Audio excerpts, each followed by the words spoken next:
सबसे पहले बात सर तन से जुदा मामले की। उदयपुर में खूनी जिहाद की जड़ें कितनी गहरी हैं, ये हम अपनी रिपोर्ट से समझाने जा रहे हैं। राजस्थान पुलिस से लेकर एनआईए तक इसकी तह तक पहुंचने की कोशिश में है, मगर अजमेर शरीफ के उन खादिमों के भड़काऊ बयान भी सवालों के घेरे में हैं, जिन्होंने नफरत के एजेंडे को हवा देने का काम किया और हिंदू विरोधी माहौल तैयार किया। इस माहौल का असर अजमेर शरीफ की दरगाह और वहां के स्थानीय लोगों पर क्या पड़ा, इसकी पड़ताल के लिए न्यूज नेशन की टीम नेशन इन्वेस्टिगेशन करने जब ग्राउंड जीरो पर अजमेर पहुंची तो क्या मिला, आप भी देखिए। अजमेर शरीफ से सबसे बड़ी पड़ताल की ये ग्राउंड रिपोर्ट। उदयपुर की घटना के पहले तो बहुत फुल होटल चल रहा था, अच्छा चल रहा था, लेकिन ये उदयपुर की घटना के बाद तो बिल्कुल ही कम हो गया। लेकिन ये ऐसा समय आ गया कि अभी ग्राहक बिल्कुल भी नहीं। तो जब तक डर नहीं हटेगा, जब तक पब्लिक इशू चालू नहीं होगी ना, टूरिज्म चारों तरफ खत्म हुआ है, केवल यहाँ नहीं पूरे राजस्थान में ही लगभग कम हुआ है। उदयपुर के बाद में तो ऐसा सन्नाटा छा गया है कि बिल्कुल ही गिराकी नहीं, ना जायरीन आ रहा है ना गिराकी हो रही है। एक खादिम ने धमकाया कि सर तन से जुदा, दूसरे खादिम ने भड़काया कि बर्दाश्त नहीं करेंगे, और तीसरे मौलाना तो हिंदुस्तान को हिला देने निकल पड़े। कौम के नाम पर कट्टरता का माहौल बनाने के लिए अजमेर शरीफ के मौलाना खादिम किस तरह एक्टिव थे, ये तो आपने देख लिया। अजमेर के ये खादिम कौम के नाम पर कितने शरीफ निकले, ये तो आपने समझ भी लिया। मगर हिंदू विरोधी एजेंडे की दुकान चलाने वाले इन चेहरों ने अजमेर शरीफ में कैसे डर का माहौल बनाया, ये फाइल नेशन इन्वेस्टिगेशन में खोलने जा रहे हैं। अजमेर शरीफ पहुंचने वाले हिंदुओं को किसने डराया, खादिमों के भड़काऊ बयानों से पड़ा कितना असर, कट्टरता वाले बयानों ने कैसे रोजी रोटी का गला घोंट दिया।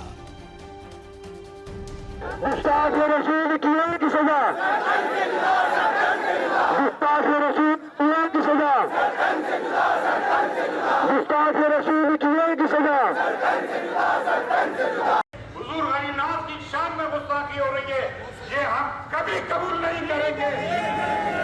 ऐसा आंदोलन करेंगे कि पूरा हिंदुस्तान हिल जाएगा। जो नुपुर शर्मा की गर्दन लाएगा, who will ever like give me that, मैं अपना उसे ये घर दे दूंगा, पूरा रास्ते में निकल जाऊंगा। अजमेर में सूफी संत ख्वाजा मोइनुद्दीन चिश्ती के दरगाह, जहां न मुस्लिम बल्कि देश दुनिया के हिंदू धर्म के लोग भी शीश नवाते हैं, मन्नत की चादर चढ़ाते हैं, लेकिन ये पवित्र दरगाह को गौहर सरवर और सलमान जैसे खादिमों ने भड़काऊ बयानों का एपिसेंटर बना दिया, और इनके नफरती एजेंडे ने अजमेर शरीफ के मार्केट की कमाई का गला घोंट कर रख दिया। हिंदुओं को धमकाओगे तो रोटी कहां से खाओगे।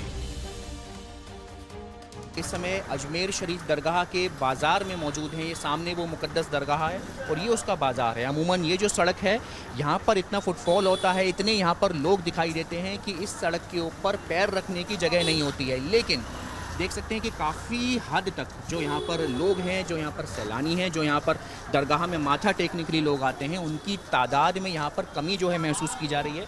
अमूमन ये दुकानें जो हम अपने दायां हाथ पर बायां हाथ पर हम देख रहे हैं, हम लोग खुद यहाँ आते रहे हैं, तो लेकिन जो दुकानें हैं, ये दुकानें हमेशा लबालब भरी रही हैं। लेकिन अभी फ़िलहाल आप देख सकते हैं कि सामान रखा हुआ है, दुकानें सूनी हैं, बाज़ार में लोग तो हैं, लेकिन उतनी तादाद में जितनी तादाद में लोग होने चाहिए, वैसी जो संख्या है वो यहाँ पर बाज़ार में लोगों की नहीं आ रही है, जिसके चलते ये जो मार्केट है, इस मार्केट के अंदर जो व्यापार है उसमें कमी महसूस की जा रही है।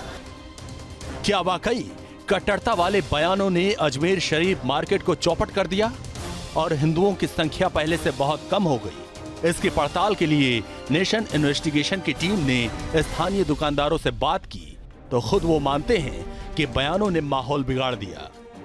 हमारे साथ इस दुकान के मालिक हैं। भाई साहब, ये बताइए कितनी कमी आप पहले से महसूस कर रहे हैं? पहले से समथिंग 90% घट चुकी है काफ़ी। 90% यस, काफ़ी। पहले आप कितने लगभग एक दिन का होता था और फिर अब कैसे खर्चे निकल पा रहे हैं? 30 से 35 हज़ार सैलरी है, आज समथिंग 5 हज़ार भी सैलरी नहीं हो पा रही है, बिल्कुल भी। नहीं हो पा रही। नहीं हो रही है। तो उन घटनाओं का इतना बड़ा प्रभाव देखने को पड़ रहा है। बयानबाजी होने से काफ़ी फर्क पड़ा है इससे व्यापार फर्क पड़ा में। है जी, क्योंकि पहले तो हम लोग आते थे यहाँ पे पैर रखने की, आप लोगों की दुकानों पर खड़े होने की जगह नहीं। टूरिस्ट अच्छा आता है पर, और ऐसी बात है, और बहुत अच्छा टूरिस्ट आता है पर। और जब से बयानबाजी हुई है और ये हाईलाइट हुई है सब कुछ, और ये रैलियाँ ये सब कुछ हुआ, उसके बाद बहुत काफ़ी मंदा हो गया व्यापार। जी। नेशन इन्वेस्टिगेशन में अजमेर फाइल, हिंदुओं के खिलाफ बयान तो बंद दुकान। अजमेर शरीफ दरगाह से चंद कदम की दूरी पर प्रकाश की चूड़ी झुमके की दुकान है। प्रकाश की दुकान पर पांव रखने की जगह नहीं होती, हिंदू यात्रियों से दुकानों में भीड़ होती थी, वहां अब सन्नाटा पसरा है। वक्त पास करने के लिए वो अखबार मजबूरी में पढ़ रहे हैं। यहाँ पर बोर्ड लगा है, हर दाम 10 रुपये का है, सस्ता सामान है, तमाम तरह के सामान है, लेकिन यहाँ पर खरीदार नहीं है। अब खरीदार क्यों नहीं है, इसकी पड़ताल करने के लिए न्यूज़ नेशन की टीम अजमेर पहुँची हुई है। अखबार पढ़ रहे हैं जो दुकान के मालिक हैं। सर क्या नाम हुआ?